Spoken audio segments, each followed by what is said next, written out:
Welcome to the Well Dwellers podcast. I am so thankful you are here today with me. My name is Eric Freiberger, and I'm coming to you from Treaty 7 lands here in Calgary, Alberta. I'm the creator and host here at the Well Dwellers podcast. Today, I am excited to sit here with Angela Reitsma Bick in conversation. She is a writer, editor, speaker, and the author of the book, Blessed Are the Undone. Angela's work has continually resonated with people who find themselves wrestling with faith, grief, uncertainty, and what it means to encounter God when life no longer holds together in the ways we necessarily expected. Her writing is deeply honest, contemplative, and grounded in the belief that spirituality is not about pretending we are whole, certain, or triumphant, but about learning to recognize the sacred within our unraveling journeys in life and identity. As I spent time with Angela's work and as I spent time with her a little over a year ago, I kept returning to something that felt deeply familiar with me personally, especially through the lens of disability, advocacy, and belonging. So much of modern spirituality, and honestly so much of church culture, is built around strength, certainty, productivity, and the appearance of having everything together. But Angela's work seems to point us somewhere else. She reminds us that God often meets us not in our coherence or success, but in vulnerability, disorientation, grief, dependence, and undoneness, something we will definitely dive into. And for many disabled people, including myself, this experience of being undone is not simply metaphorical theology. It is a lived reality. It is navigating systems and spaces that were not built with us in mind. It is carrying both exclusion and belonging at the same time. It is learning to survive, adapt, grieve, resist, and still imagine hope. Not as a chosen spiritual practice, but as the reality of inhabiting the world we live in. That's part of why I felt this conversation was so important for us to have. In this episode, I am hoping to explore with Angela how her theology of unraveling resonates deeply with disabled spirituality, with the church as a space of both harm and healing, with disability advocacy and justice movements, and with the ongoing relationship between Indigenous First Nations communities and reconciliation here in Canada. We also will hopefully talk about a prophetic imagination and why hope is needed for reimagining broken systems. Perhaps most importantly, out of all of these, I'd like this conversation to invite us to consider that perhaps becoming undone is not failure, something I wrestle with myself from time to time. Perhaps it is where deeper forms of community, compassion, and transformation can begin.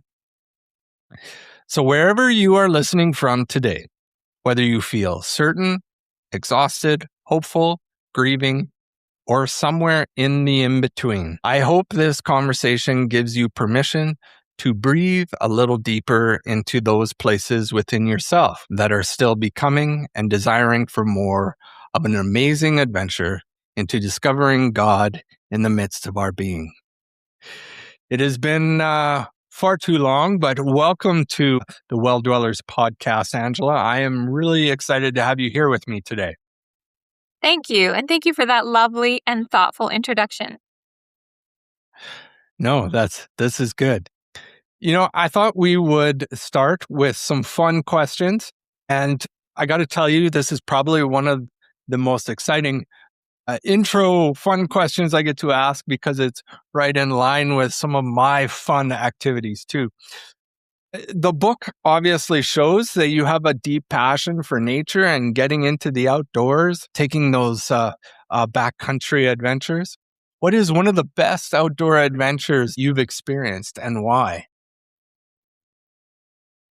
Well, both the best and the hardest probably camping trip, it would be the same thing. I went tree planting in my early 20s, which is kind of a rite of passage in my family. Both my parents tree planted, almost all my aunts and uncles on one side of the family. And I lived in a planting camp when I was 3 or 4 with my sisters, and my parents were both planting, and we stayed in the cook shack. So this was pretty remote, pretty wild. When I was in my 20s and did that, you're living in a tent for the whole summer. You plant in the daytime, you eat in a cook shack, you shower in an old canvas tent kind of rigged up with running water. And when you sort of felt like if you could survive this, you could survive anything. It's very demanding physically, but then it's so satisfying. On the best days, you hit those high numbers, you can plant 3,000 trees in one day and there's this little tiny forest and you're like, hey, I did that. And that part's very satisfying. That's cool. Do you ever go back to that area and see some of those trees?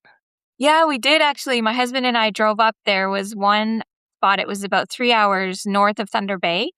And on our Mm. honeymoon, my husband also planted. And so on our honeymoon, we drove to Thunder Bay, went north, found the right logging trail, and found those trees. And it was 3 years later, and they were already 6 or 7 feet high. It was so cool to see how well they were doing. Black spruce grows really fast. So that's why Wow. it's planted. Yeah. Yeah. Well, this is a bit of a curiosity. I thought you might talk about a canoe trip because you talk about canoeing in the book. Is there a particular river that's the best to canoe on? Eric, I have to tell you, I've never gone canoe camping. This is a real-time Oh, confession. Peter's family has done that a lot. Our family has done day trips, and we car camp a lot. But our first backcountry canoe camping is actually going to be this August. So I can tell you more about it after that. okay. Okay. Well, that sounds exciting. I'm fearful to tell you about my greatest adventure. Well, I'd love to hear it. One of my most memories. Well, I don't want to get you scared now for going on that canoe trip. When I was younger, before I was in a wheelchair, I went with a whole group of scouts and we went on a 5-day canoe trip down the Red Deer River. Mhm. And it rained for 3.5, 4 days. Oh, that's miserable. Yeah, it was still one of the most memorable experiences of my life. I remember by the third day, we were so exhausted, we would just cruise down the river and we drifted into Drumheller. Wow. And all of us scouts, we revolted against the leaders, said, we're not doing campfire eating this time. We are going in town and having pizza. And so They need more sustenance. Yeah. Yeah, I'm sure the restaurant was not pleased to see a whole bunch of teenagers coming in with no showers after 3 days in the river, but it was pretty amazing. So during these trips, uh, speaking of food, maybe I'll ask you, what's one food that maybe you crave the most while you're in those backwoods there? Probably when I was tree planting, it would have to be homemade cookies, chocolate chip cookies. Yeah, baked goods, those kinds of things, the luxuries. Mm, yes, true. Yes. Now we have Ziplocs. We just tuck them away. Yeah, that's awesome. Well, maybe we'll get started with talking a bit of this blessed or the undone and this understanding of undoneness. Angela, in your book, Blessed Are the Undone, you write about holy disruption and sacred unraveling. What first led you to this language of undoneness as a spiritual category? And I think about it in the context of I've heard lots about the nuns and duns, but you come up with this undoneness language. I'm just curious where that comes from. Yeah, the idea of undone, that was a phrase Peter coined, my co-author, when we were trying to brainstorm different titles and kind of overarching metaphors for the book. I like your phrase, the theology of unraveling. I think this idea of measuring religiosity or religiosity, it's this kind of famously difficult task, right? So the Canadian census, like if you think about how they ask that question, whether or not people consider themselves religious. So lots of questions focus on denomination or on spiritual habits. Do you go to church? The category of nuns and duns started to come up when more and more people checked the box nun when they were asked about religious affiliation.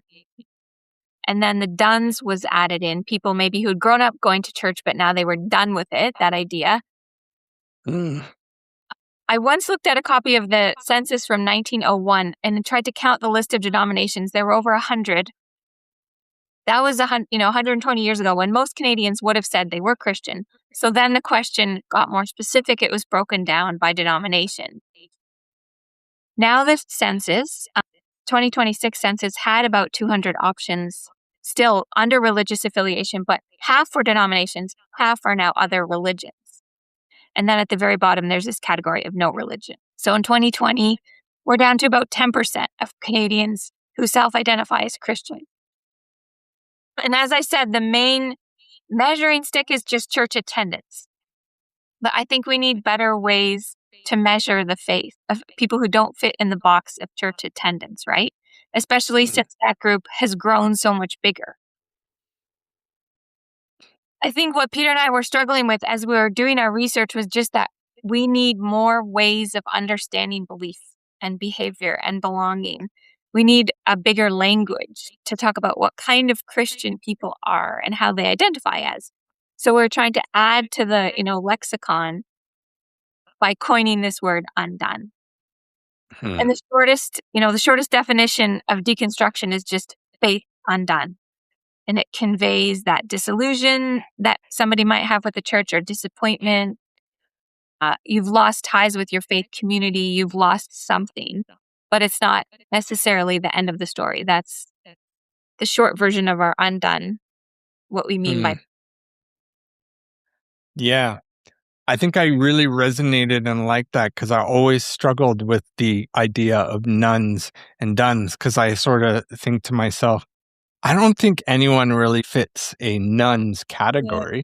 Yeah. And duns is so, how do I put it? Final? Like final. That's the word I'm looking for. Yeah. So final. And that is just doesn't fit life, especially when you're spiritual beings. And I know, no matter how you look at it, humanity finds some sort of spiritual expression and it is never done. There's always a journey that we're on and we're never alone in that journey either. So the idea of undoneness is so perfect and fits so well because we don't know when that undoneness and how it's going to become something more. So that's cool. That's so true. Yeah. Do you see undoneness as a form of grace rather than failure? Yeah, for sure. And I think that's evident right away in the title. We deliberately paired undone, which might have negative connotations, maybe not, but we paired it with this positive, more hopeful word, right? Blessed. Because even though the process of being undone, it's painful, it is still a chance to experience that some measure of blessing. And here we kind of need to do an asterisk and say, it's not hashtag blessed. It's not prosperity gospel blessing, but it's the kind of blessing Jesus offers in the Sermon on the Mount. And it's this blessing through which we can experience grace and humility and through which we can extend compassion to others. Yeah. So I definitely see grace in there. There's it doesn't include failure because in our framing of it, deconstruction is normative. So then it's actually needed, right? As a corrective to what has been malformed, either in the church or in our personal faith. So speaking of things that are malformed, some of our models of church, the attractional model or the prosperity gospel we mentioned, the success-based model, whatever version places this high value on growth or numbers or fame, all of those things need to be deconstructed, I think. So then becoming undone might simply be faithfulness or showing up. It might look different than we expect, but it might be a call back to the gospel origins, I think. Hmm. I hope it's okay I do this. I'm going to take us down a little bit of a rabbit trail thought. When you were sharing there and you used the word deconstruction, which I know many people get a little fearful of. Oh, no, it's that word, that D word, deconstruction. Mhm. Why do you think so many people within church are maybe nervous or uncomfortable with this word deconstruction? And how can we reframe it for them to maybe be a little more comfortable and recognize that all of us go through this process? Yeah, I think inside of deconstruction, you can find the same letters that make up the word destruction, and that freaks people out. Mm. Anything that kind of smacks of failure, like you said already, we don't like because we don't want to fail at anything, right? We don't want our churches to fail. We don't want to look like we're failing. We don't want the bad publicity, frankly, that it might seem is part of it. So here's another way of answering that question. I was the editor of a faith-based publication for a long time. It wasn't affiliated with a denomination, but a colleague of mine who was the editor of the Anglican Journal, there was one meeting of the Anglican Church one summer, and the publication was up on the chopping block. People wanted to get rid of it. It cost too much money. No one was reading. Why do we need this paper? And one of the reasons why they debated whether or not to keep the Anglican Journal was the question came to the editor, can't you stop investigating us? Just print good stories about the Anglican Church. Why are you digging dirt on us? Why are you finding these critical stories, right? I think it's a little bit of the same sense. I hear that same fear behind people who are worried about deconstruction. They don't want the negative press behind reasons why people might be deconstructing. But it doesn't have to be either or, right? It's not only the good stories or things that need light shed on them that are genuine problems. Like, we need both. If all we did was publish positive puff piece stories, that's just marketing. That's not the truth. And so I think the stories of people deconstructing need to be heard and talked about. And they're not something to be scared of. They're part of the sanctification of the church, in my opinion. Yeah. And I even think of the model of Jesus and, how he speaks of, I'm paraphrasing a bit, but as how he speaks, lets a seed fall to the ground and die, essentially. Yeah. New growth, development, flourishing of the gospel can't happen. So we need to allow for that process. And I think one of the beauties of that message and that incarnational and fleshing that Jesus shows us is it doesn't have to be outside the church. Right. Deconstruction and the reconstruction, if you will, using Richard Rohr's language. Yeah. It can happen while you are in church community. Sure. And you can even argue that it needs community supports for that discipling, natural growth, spiritual growth to happen, to take place. Yeah, I fully agree. Yeah, you nailed it. Yeah. I'm going to ask you, is undoneness a kind of spiritual exile? I think that, tied to what I was just sharing, I think that's one of the other things is worried that if I go into a deconstruction phase, that I'm going to be exiled by the church, or I'm exiling myself. If so, can exile, even if we do find ourselves out in the liminality spaces, become a site of kind of divine encounter? Jesus in the desert, I think of, perhaps even calling. Yeah, for sure. And there's so many examples of that in scripture, right? There's Jacob. He wrestles with God. He's blessed, but walks with a limp. Isaiah uses the word undone. He says, woe is me, I am undone. But then he's blessed by an angel, and then he's given this task of becoming a prophet. So his job is kind of twofold. He's telling the Israelites, they're in exile, how to rebuild, right? So he's almost giving them that reconstruction advice, like you said. And the way that he says they will rebuild in the ruins is by taking better care of each other. So he offers them that same blessing, a type of attention to the needs of the people around you, and that's fueling the social change. So that blessing, it's turning people toward each other, even in that space of exile. Yeah. Yeah. I think as we were speaking before, we were talking a bit about Joash Thomas. Uh-huh. And I was kind of reviewing some notes and some writing, and I remember him also speaking in his book about the Jeremiah passage where God is speaking to the Israelites, saying in their exile, go build homes, plant gardens, and Yeah. seek the welfare of the city. That's, I think, one of the other narrative stories we can tell ourselves going into a process of deconstruction. Even as a community, we can tell that story of let's build homes in this state of exile. Here in Alberta, especially, I think the disabled community is experiencing a lot of that sense of the deconstruction process, if you will. I think there's some struggling going on. I think there's even the question of, is spirituality important for us as a disabled community, particularly here in Alberta, when we feel so marginalized and pushed out into the boundaries? It's this desire to belong, and yet struggling, as I said in the introduction, with the sense of exclusion. We want to see that belonging, but we recognize we're in a place of exclusion. So living in a constant state of being undone, you might say liminality, as I had used earlier, physically, socially, economically, and spiritually. How does the theology you're sharing in Blessed are the Undone speak into the disabled experience without romanticizing the suffering?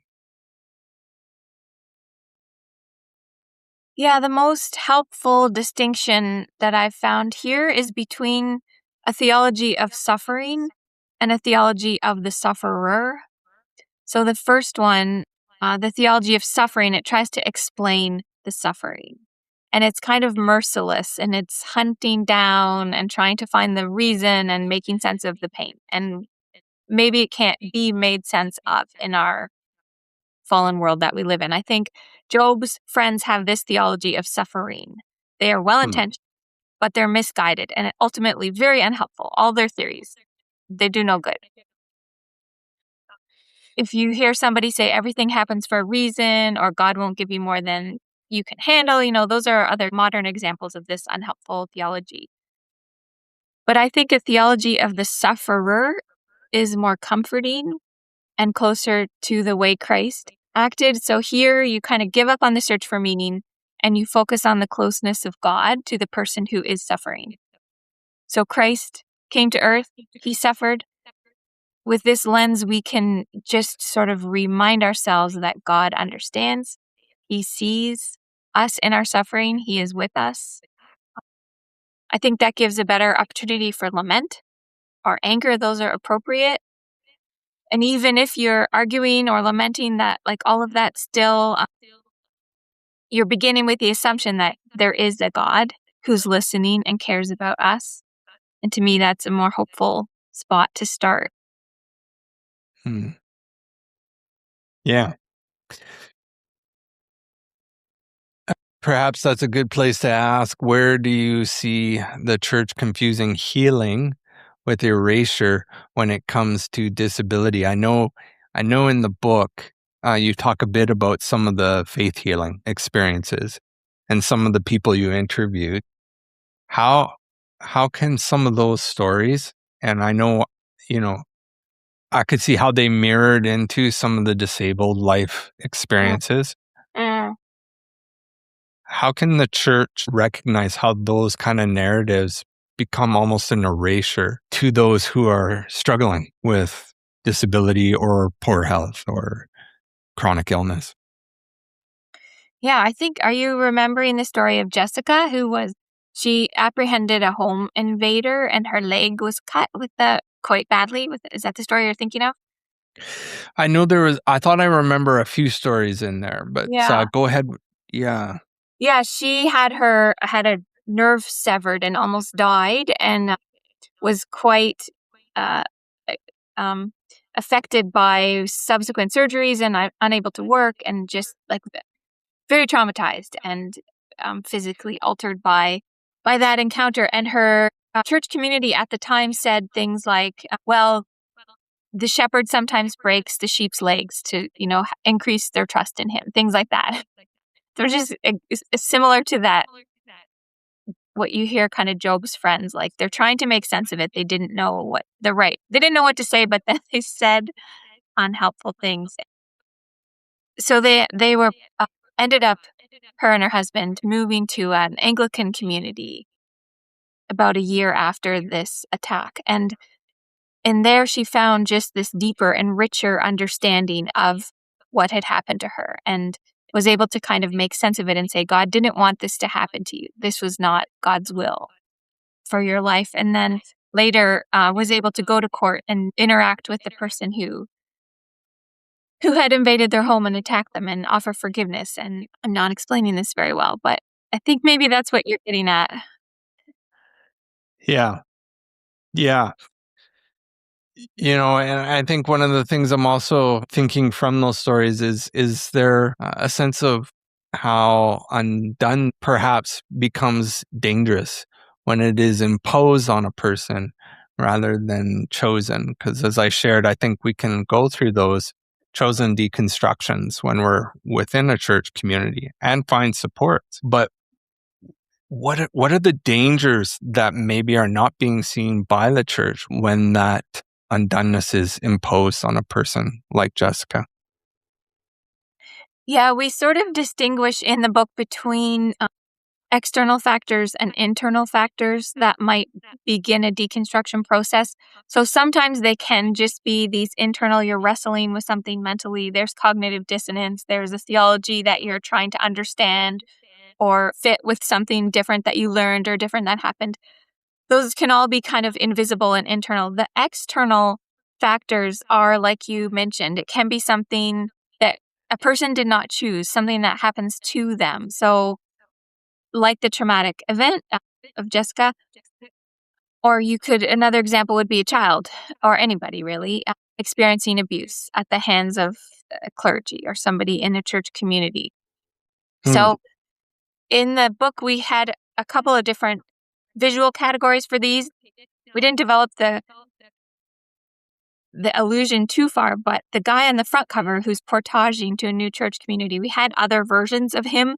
So there's a person in a canoe that our designer made, and he's just floating. So he's kind of lost. He has no paddle. He's adrift. So that could be some of the internal struggles. There's another version where the canoe kind of hits a rock and the little guy's just like stuck there. And that can be maybe again trying to make sense of something tricky, or the texts of violence were one issue that different people mentioned as something that they really can't understand. And then those external factors we illustrated by somebody in their canoe, and they actually are capsized, so they're fully, like, they're upside down. That's more it can be the most devastating type of deconstruction, I think, when that kind of thing happens to you. And then what? I was sort of thinking in the midst of that, one of the questions I was going to ask you was, can the church learn to see disabled bodies as theological teachers rather than ministry projects? But before, I like to hear your thoughts there, but when you were describing kind of the different ways in which that deconstruction is experienced and that undoneness, what I began to envision and ponder is that the church for years, for maybe even centuries, has subconsciously created a discipling pattern of kind of a cerebral, mental discipleship. Yeah. It's all, if I can, this may be the wrong wording, but it's all theory. It's all books and knowledge and head use. Yeah. Getting it to the heart, getting it to the enfleshing, when very articulately in the Gospel John says, the Word became flesh.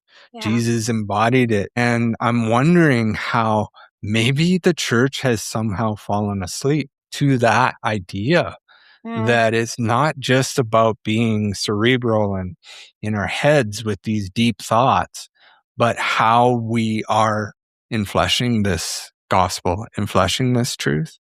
Yeah. We want the church to wake up.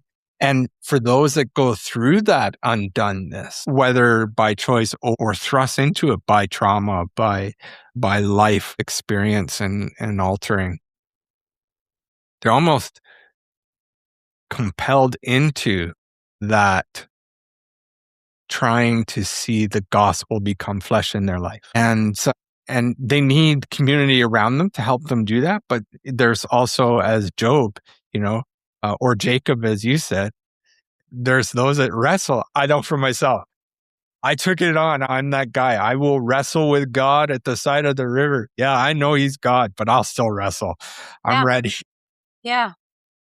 And it builds, that Ezekiel 18, the valley of dry bones, it builds those sinews and that flesh and that flourishing sense of embodiment of reconstruction. That's just kind of walking through the process in my head.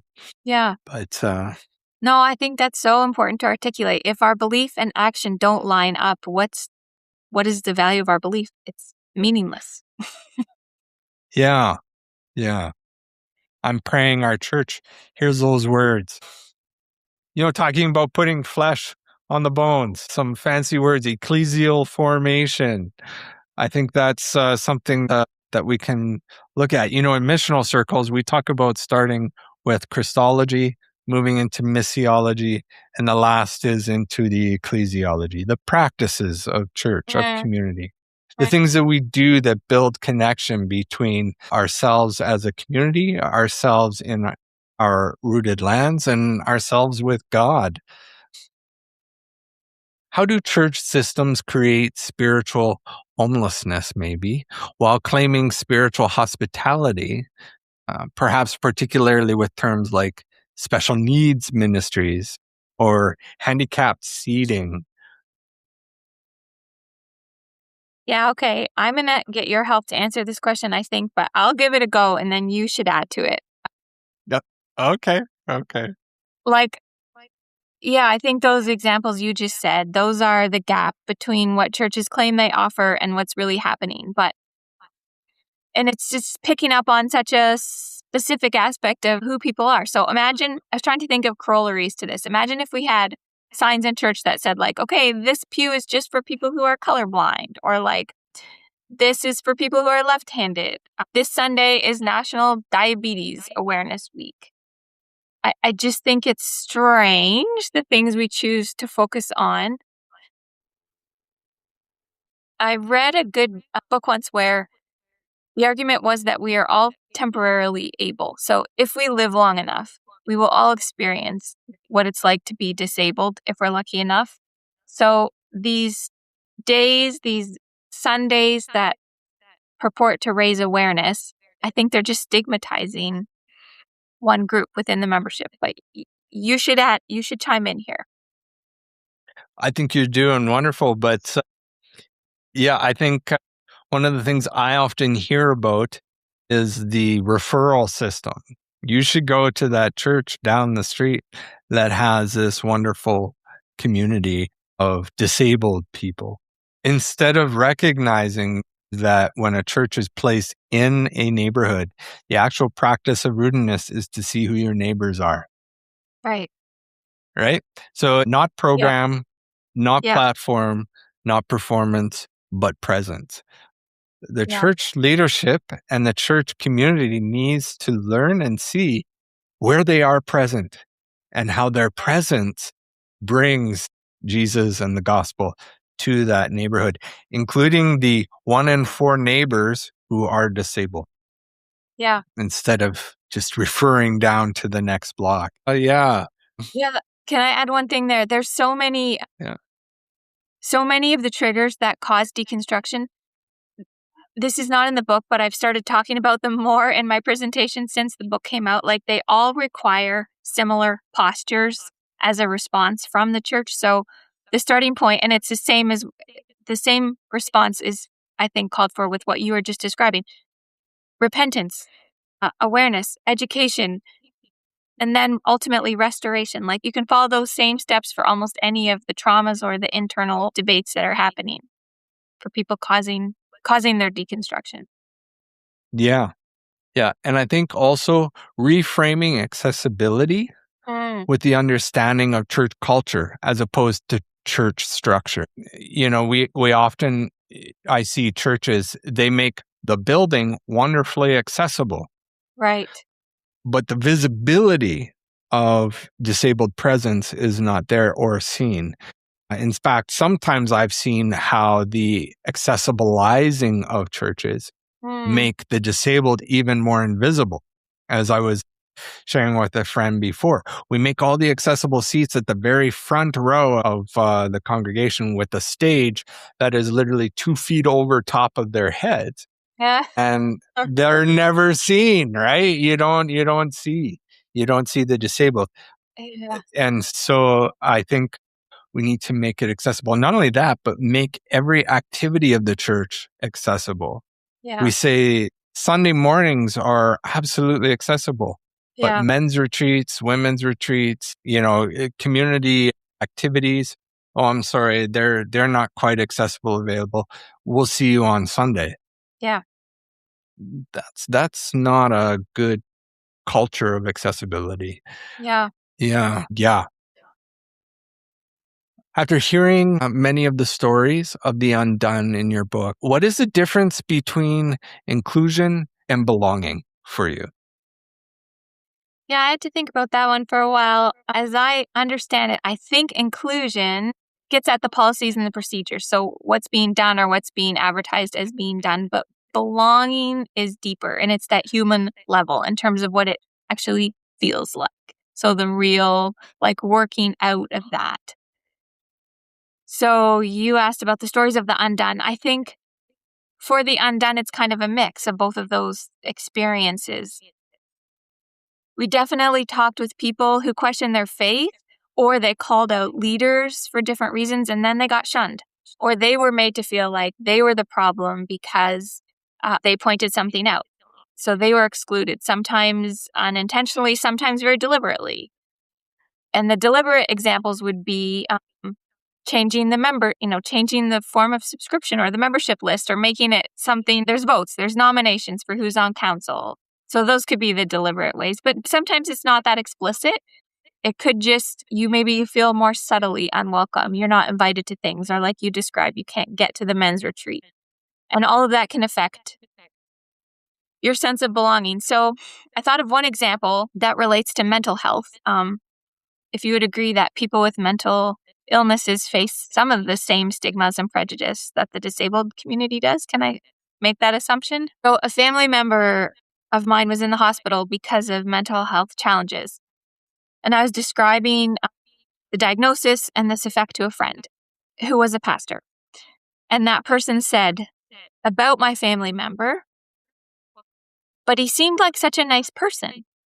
And that was deeply painful for me to hear, because nothing about mental illness really has to do with niceness, right? That statement was discriminatory, and it made it seem like the mental health crisis was this person's fault. Like they had chosen it, or maybe they just hadn't done a very good job of covering it up. Or now that I think about it, maybe the real crime was like that they were tricked. He seemed nice, but actually has a mental illness. Why didn't I know that? But you would never say, imagine, I can't believe she broke her leg. She seemed like such a nice person. Like, we just don't make those statements about other things. So that's the lack of belonging when those kinds of statements are made. I just shared this morning on my social platform, don't judge a disability by its visibility. And I think it's important to recognize that not all disabilities are necessarily visible to the eye. Yeah. And it's also important to articulate that disability, whether seen or unseen, is not a loss of human identity Yeah, or dignity absolutely. or a negative form on that person's identity. Very important to say. All are made in the image of God. Yeah, absolutely. Right. Yeah, all are made in the image of God. And our building with them is one that entwines us with one another in Yeah. equity, Yeah. not difference. So, trying to build on this ecclesiology, I was thinking in chapter 19 of your book, Loving Jesus and Not the Bride, you do something that I really like as a missional guy. Mm. You try to build it on the model of Jesus. Mm. And I'm wondering if you might want to maybe take us deeper into those thought lines. What might it look like for Jesus to be the model of ecclesiology in our church, as opposed to institutional formats today? Yeah, I love that you brought that up. It's almost like you could say Jesus is the shepherd of the deconstructing folks, because it was really interesting how everyone we interviewed, again and again, they had given up on church, but not on Jesus. He still inspired and was respected and mattered, even to people that had left the church a long time ago and wouldn't even call themselves a Christian anymore necessarily. One of the people we interviewed said, "The only reason I continue to engage with the church is because of the teachings of Jesus." I think a lot of people connect with his heart for justice, especially, and that's where they might begin to reconstruct their faith if they do. And here, maybe the difference potentially is it's no longer about a personal relationship necessarily with Jesus. It might be, but it's more often taking inspiration from things like his humility and the way that he didn't seek power. You were talking earlier about the power and the platform and the privilege. He's the opposite, right? He doesn't focus on those things. We throw the phrase around servant leader. I don't know too many actual servant leaders except for Jesus, right? Like, we're not very good at that in the way that he was. But to my mind, Jesus always focused at the level of the individual. He showed us, like, he modeled that for us, going after the one instead of the 99. And so that, to me, really fits beautifully with the story of the undone. Can I push back on that a little bit? I was thinking that one of the beauties of Jesus is that he focuses both in the temple and outside the temple. So he does both communal and individual relationship building. When from a very young age, when he disappeared from his parents and his parents were out looking for him, they find him in the temple teaching the Pharisees. He says, "Did you not know I'd be about my Father's work?" Whenever Jesus entered the temple or the synagogues, the community worship centers, it was never Jesus who left. It was the people that pushed him out. And so I think when I think of how Jesus draws a practice of church and community building, he doesn't distinguish what's in or out of the four walls of the church, if you will. He engages both. But I will say, as a disabled person myself, trying to advocate for my community and for people who are disabled, I don't know how he does that, because you're right. I can't model that well.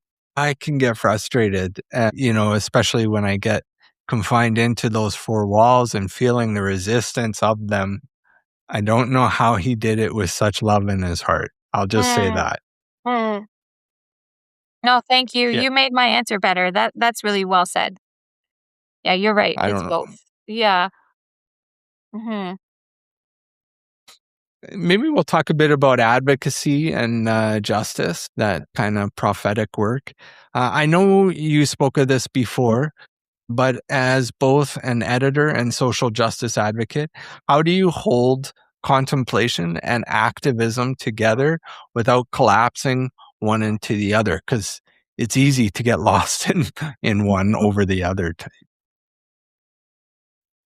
Yeah, I think contemplation, the value there for us is really that it's a corrective to our culture's obsession with productivity, right? And growth and accomplishments.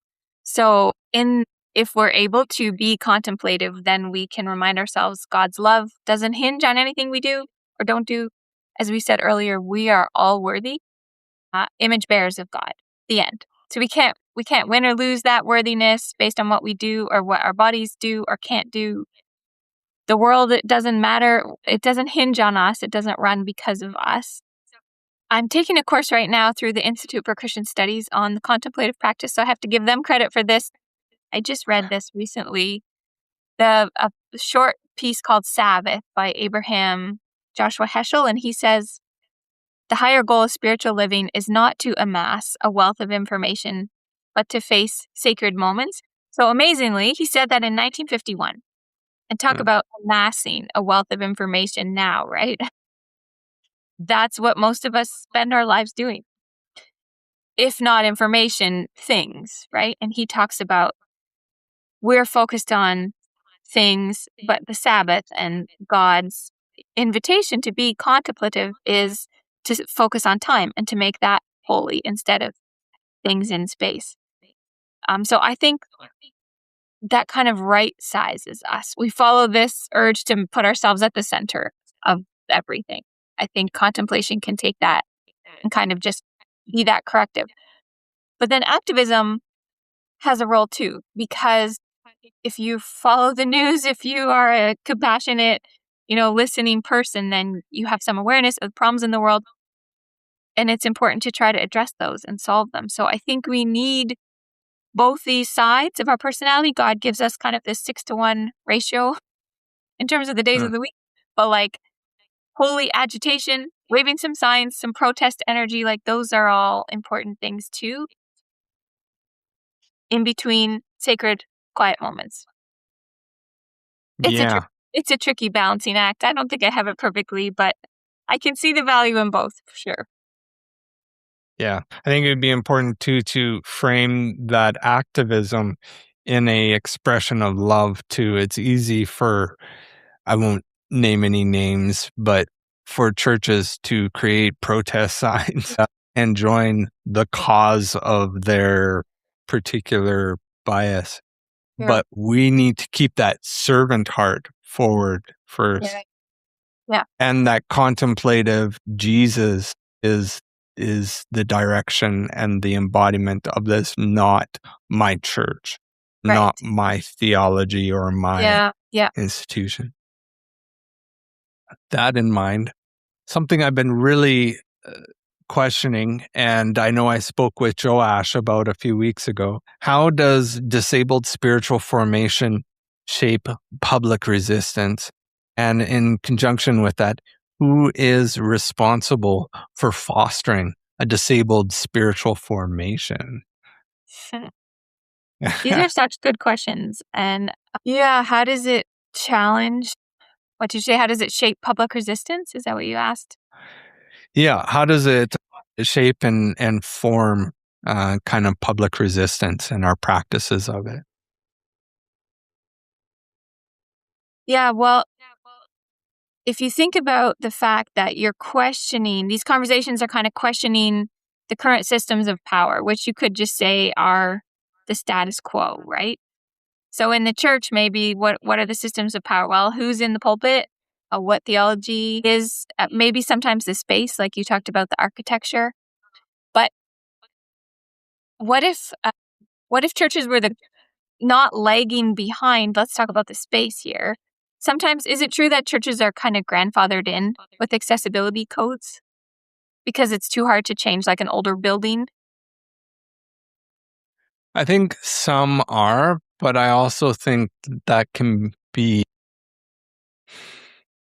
I mean, this is just personal bias, but I think churches use that as an excuse. Right. To avoid, the call for change that the Spirit puts upon them. Right.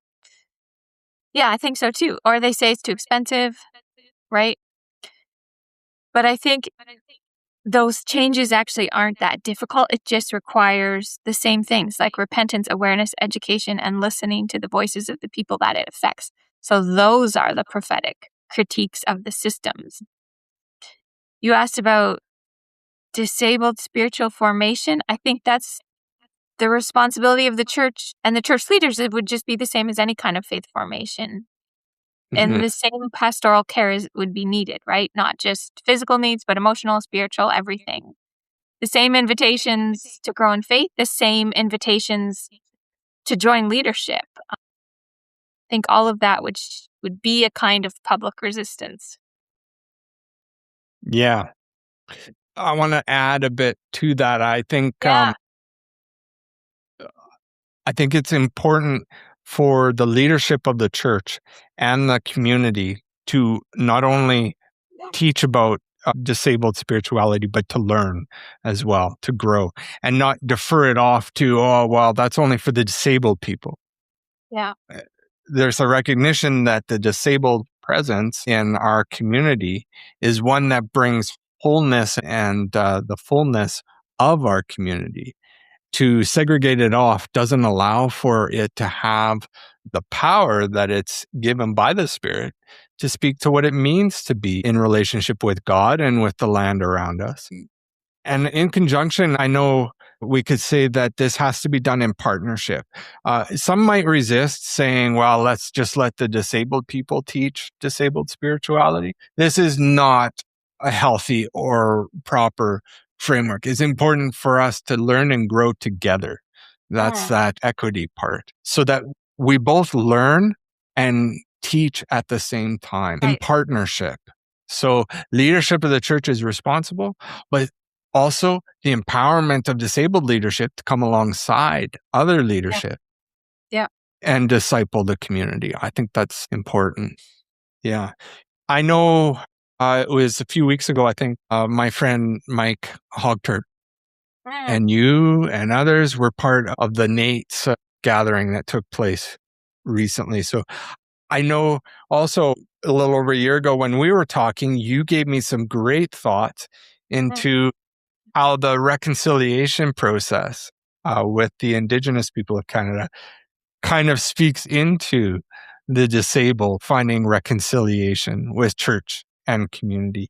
So I want to look at that a little bit deeper too, and start by asking, where do you see parallels between disabled advocacy and the First Nations reconciliation movement in Canada? I know you might just have a few brief thoughts there, maybe. Yeah, I was not at that Nate's event. I know Mike was, I'm sure. This is ringing a slight bell to our conversation last year, but I didn't realize this part of the conversation came out of that conversation. Okay. Well, let's explore it a bit. Yeah, sure. Yeah, like I wonder, was I thinking about just the way that it can be kind of tokenized, and like the land acknowledgement, it can be meaningful, but it can also just be checking a box and then moving on, and there's no real engagement or relationship.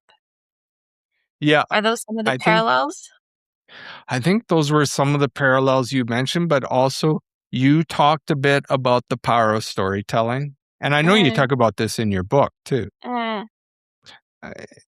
Particularly, I know there was a chapter that seemed to talk about, I use couch and pew, which I seemed to focus on the psychology aspects of Undone. But I think it was in that chapter you talked about the power of storytelling.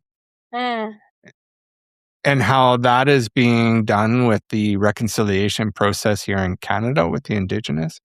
And I'm wondering how it might parallel or find another expression or form for the disabled. How can the disabled tell their story more? Oh, that's so interesting. Well, with reconciliation, of course, there was this government mandate, right, to research the truth and reconciliation. So they listened to thousands of stories over many years and then took the information and made these calls to action. So that's a very specific set of steps that I think is helpful for anybody. And it's been something concrete that churches can try to follow. And I think of the 11 that apply to churches, half have been done. So it's not perfect, but it's something to work with. You mentioned relationship near the beginning of our conversation.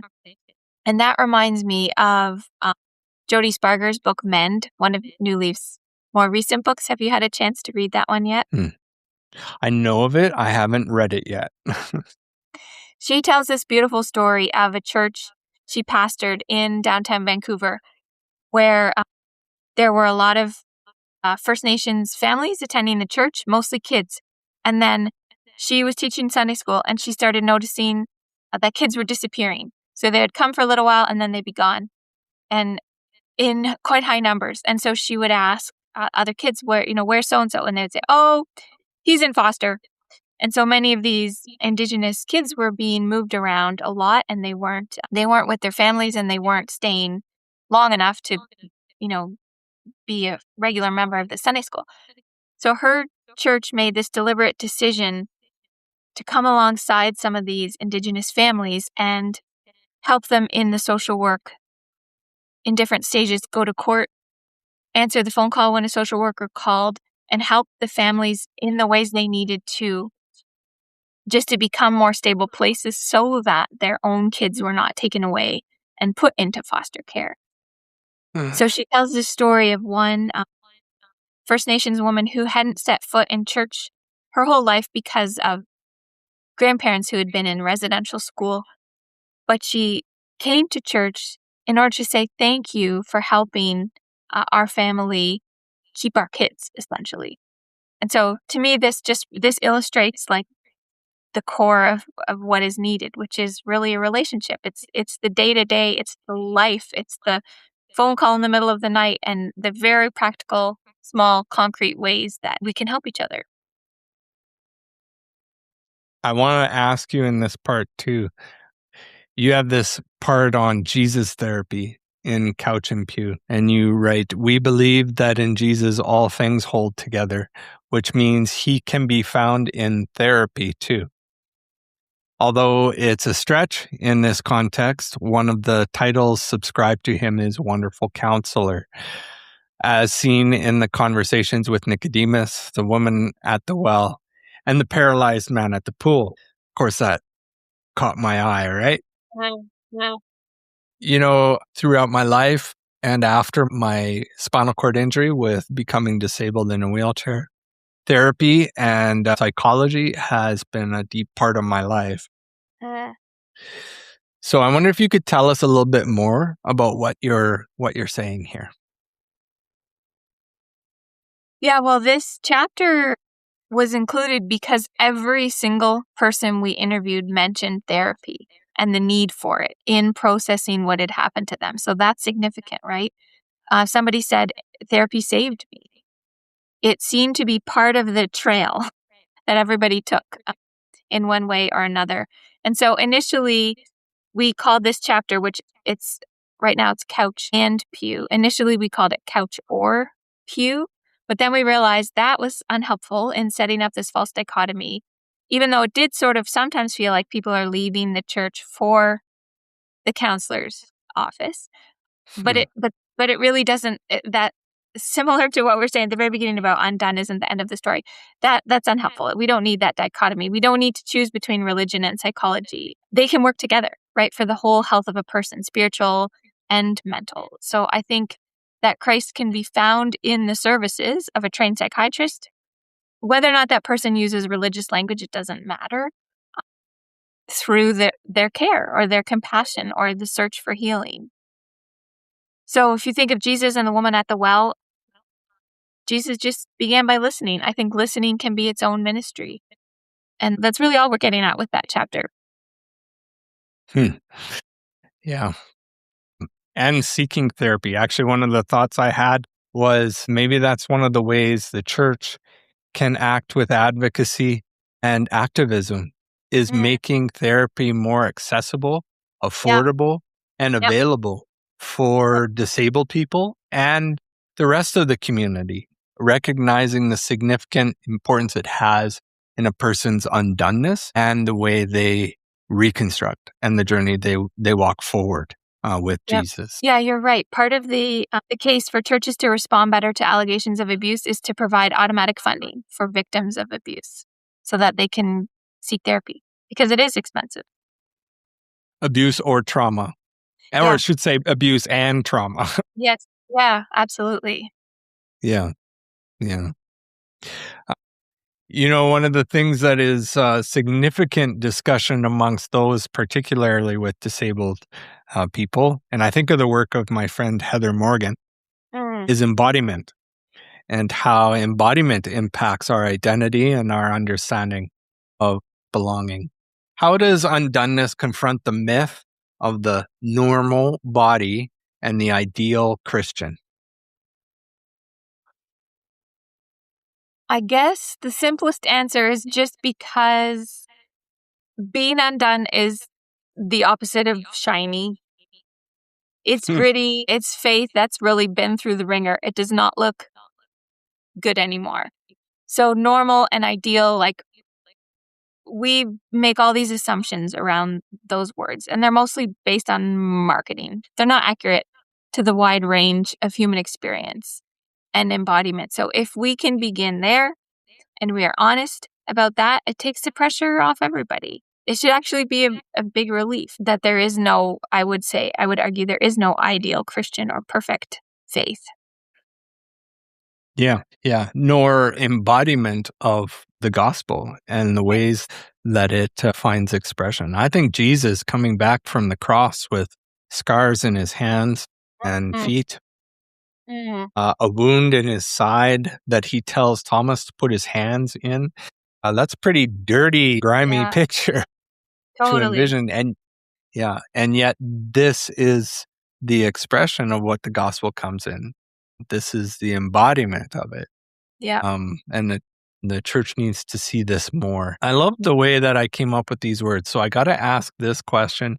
Is disability exposing a deeper theological truth that interdependence is not a defect, but a design feature of humanity? Yeah, I think so. I do. Like, I think you're onto something here. You could write a thesis on it, probably. And I have to defer a little bit to Amy Kenny here in her book, My Body's Not a Prayer Request, because she has this beautiful part where she describes in the New Jerusalem, Zechariah describes elderly men and women with canes, and they're playing with young people in the streets. So Kenny interprets this as God incorporating folks into the beloved community by meeting their access needs, because Jeremiah says God will lead them down a level path. So she says this future welcomes us just as we are, not attempting to fix us before we're admitted into the kingdom. The goodness between us can be restored. And so learning this deeper theological truth is that it's just simply the second commandment: love your neighbor as yourself, and just do it a little bit better, I think. That's that interdependency part. Yeah, I think most seminaries and colleges teach that God created us as relational creatures. We were meant to be in relationship. Yeah. So independence is a myth, people. Let's realize interdependence is the very nature we were designed in. One thing I got to mention about canes, my Aunt Ruth taught me very young that canes have multiple purposes. Not only can they help you walk and find stability, but they make great hockey sticks too. That's so Canadian. I love it. So, one of the things we talk about in The Well is, of course, hope and how we experience hope. I like to say that hope is not an optimism. Hope is not denial.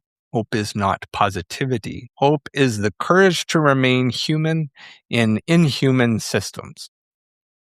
Some of the thought lines that I sometimes use to frame that understanding of hope. But I'd like to ask you, what kind of hope does undoneness create for the disabled person? And what kind of hope does it maybe destroy? Okay, I will do my best to answer this, and then I would love to hear your answer, because this is another one of these really good questions. Like, seriously, Eric, these are amazing questions.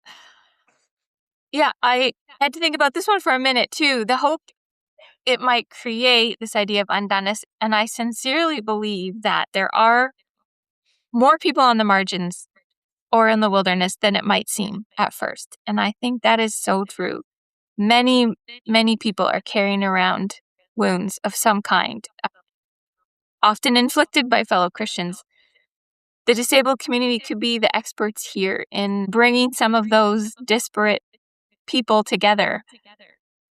But when I was thinking about your question and what hope might this idea of undone destroy, I thought, okay, well, actually on the cover, this guy carrying his canoe, that's kind of an ableist metaphor, maybe, even canoe camping, that idea. And I'm sorry about that. And even as a metaphor, portaging is hard work, whether you're disabled or not. And in the book, what that is equated to is just the work of finding a new church community. That's kind of the ending solution.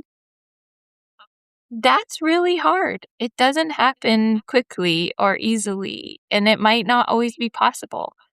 So I have to think about the effectiveness of that as a solution. Okay. The thought that came to my mind, I'm just finishing Richard Beck's book, The Shape of Joy.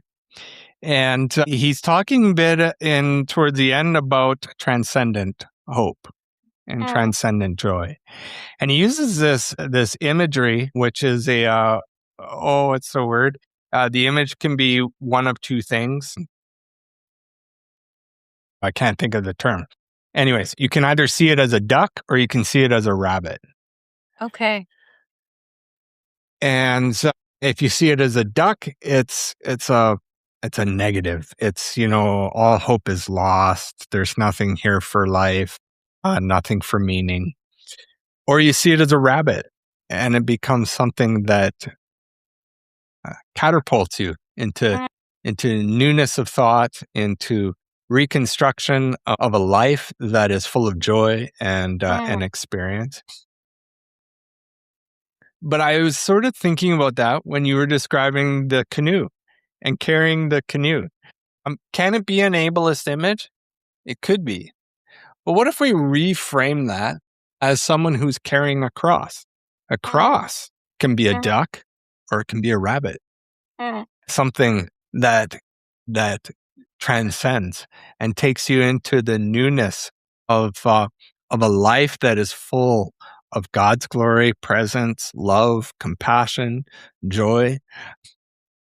This is something that I guess I've learned through my undoneness. So when I think from the disabled framework, what does it create? It creates most definitely some challenges, some wrestling, but it also creates a life that shapes an amazing world before me filled with wonder, of a gift to be able to have creative powers of puzzle solving, of seeing things deeper than, well, you'll probably laugh at this, but deeper than a lot of other people see it.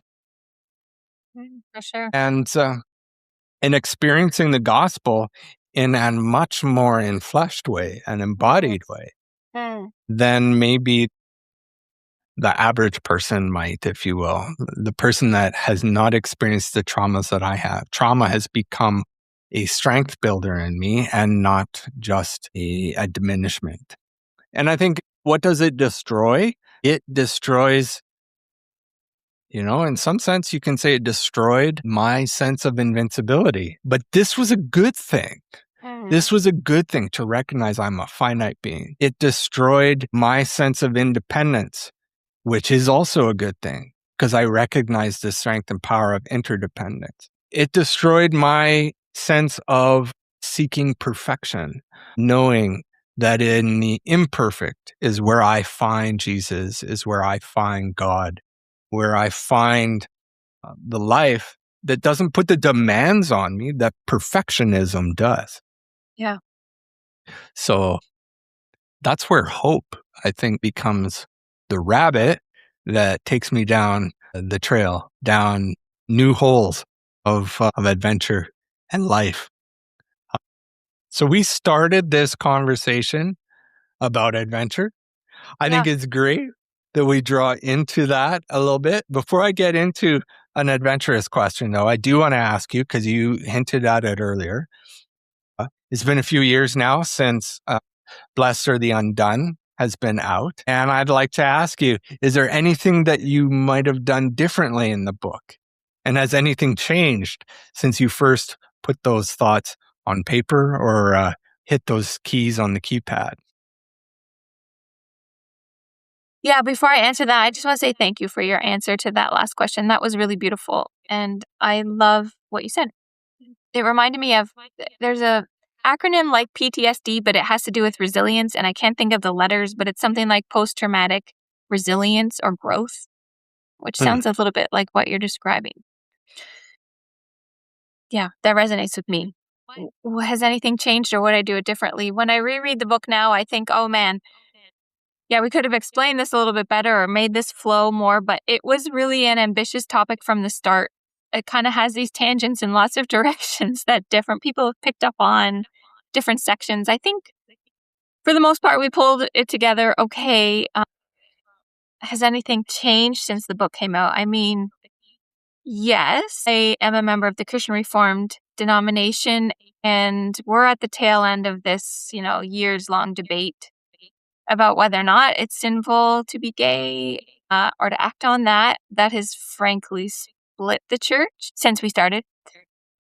Peter and I remember when we first began research in 2021, we were a little bit worried that just the idea of deconstruction would be passé by the time the book came out.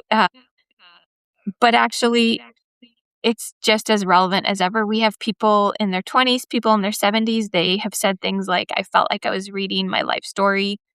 Something still resonates, maybe because of those church splits and schisms. I don't know. We wrote a whole chapter on Trump before the 2024 election.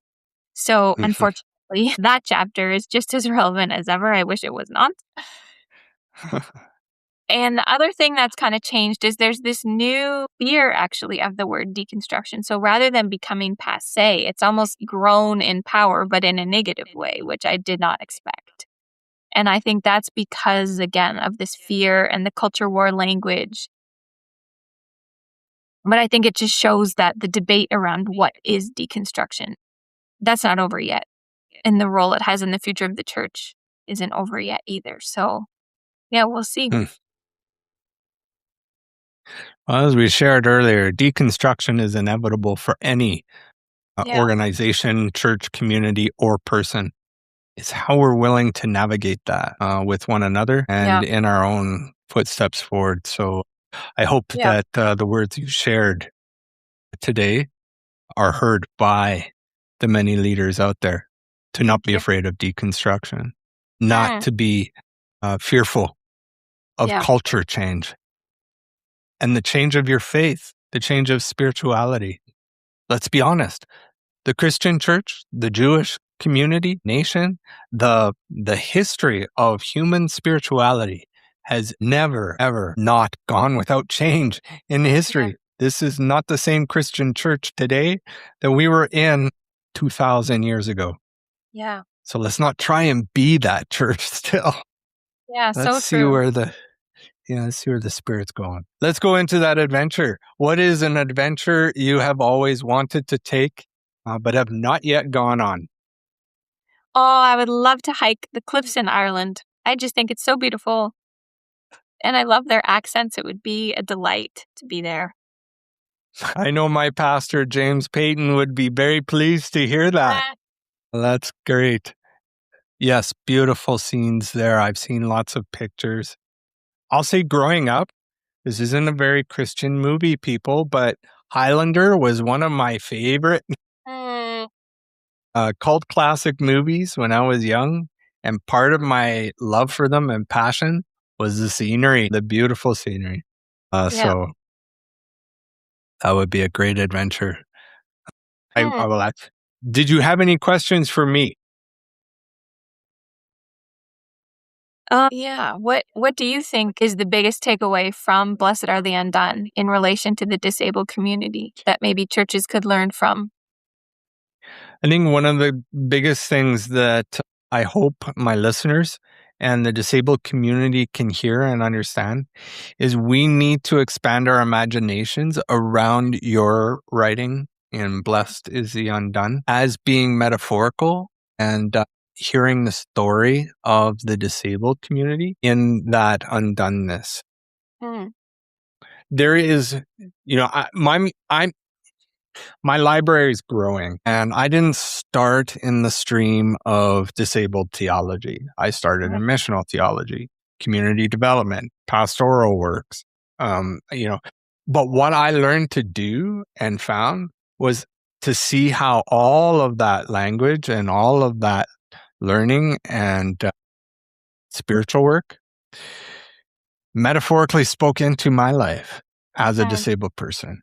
And I hope that my listeners and that the disabled community can do the same. We read Blessed is the Undone as not specifically speaking into the disabled world, but seeing the mirror parallels and the metaphorical connection points, the entwining of that story in our own stories. Also, one of the big things I've taken away from our conversation is the need for the disabled story to grow. I was listening to your audiobook as well, and I was taking a 5-kilometer wheel down by my parents' place in Fish Creek. And I was thinking to myself, man, there isn't a lot of disabled expressions of story out there. And we need more disabled people to tell their stories on print. We need disabled theology books. We need Blessed Are the Disabled put out there, the Amy Kennys and others. But we need more of that to be seen and shared so that the church can see how they also are metaphorically connected and entwined with our story as a whole community. Amen. Yeah. Okay. Yeah. Well, how might our listeners learn more about what you are writing, what you are doing today, and be able to connect with you further? Yeah, you can check out my website, which is angelareitsmabick.ca, for podcast links and connection to Substack. I'm also doing a little bit of teaching, so I have an online course through the Institute for Christian Studies in Toronto, and there's one I taught last year that I'm going to teach again this winter, and it's on Canadian literature with themes of faith and doubt.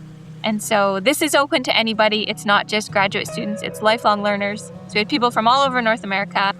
Last winter, we read through some key Canadian novels and then used those narratives to kind of come at these same issues from a new angle. And it was really a lot of fun. And I'm currently building a second course along the same lines, but focused on music. So Canadian singer-songwriters who wrestle with their faith in their music. Wow. Awesome. That's great. Well, Angela, thank you so much for joining with me today. This has been a great blessing. I'm so thankful you were willing to be with me at the bottom of the well and in the Well Dwellers podcast, and deeply thankful for your friendship. It was absolutely my pleasure to be here. Thank you for having me, and it was so good to talk with you.